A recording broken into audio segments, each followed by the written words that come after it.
सूर्यशौर्यमथेन्दुरिन्द्रपदवी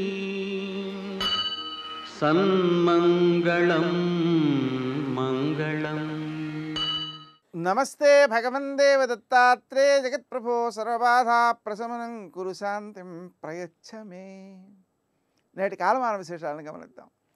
స్వస్తిశ్రీ చాంద్రమాన నందననామ సంవత్సరం ఉత్తరాయణం, కొన్ని పంచాంగాల్లో దక్షిణాయనం, హేమంత ఋతువు, మార్గశిరమాసం, శుక్లపక్షం గురువారం, సూర్యోదయం 6:48, సూర్యాస్తమయం 5:46.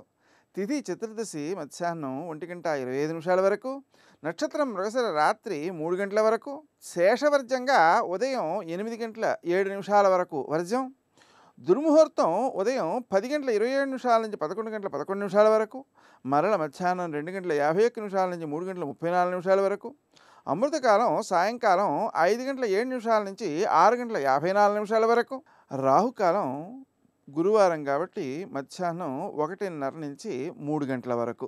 నేటి విశేషం దత్తాత్రేయ జయంతి. దత్తాత్రేయుడు ఆ పదాన్ని కనుక మనం జాగ్రత్తగా విశ్లేషణ చేసినట్లయితే తనను తాను ఇచ్చుకున్నాడు. దత్తుడు ఆయన అంటే తనని తాను సమర్పించుకున్నాడు. ఎవరికి? అనసూయకి, అత్రికి. అనసూయ అంటే అసూయ లేకపోవడం. ఎవరైతే ఇతరుల యొక్క గుణములయందు దోషాన్ని ఆరోపించేటువంటి లక్షణం కలిగిన వారుగా ఉండరో అటువంటి వారికి భగవంతుడు లోబడతాడు. అలాగే అత్రి అంటే 3 గుణములకు, 3 కాలములకు, 3 దుఃఖములకు అతీతుడుగా ఉండేటువంటి వ్యక్తికి భగవంతుడు లోబడతాడు.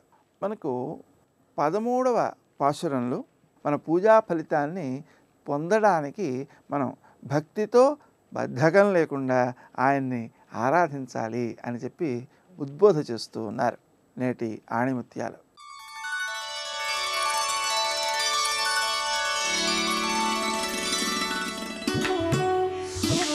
శ్రమపడడానికి సిద్ధపడడమే సమస్యకు పరిష్కారం.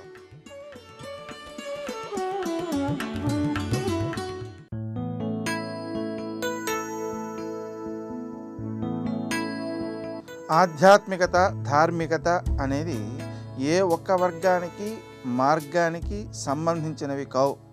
అందరిలో వెలిగే జ్యోతి ఒక్కటే అని అర్థం చేసుకున్న మనిషే మహనీయుడవుతాడు.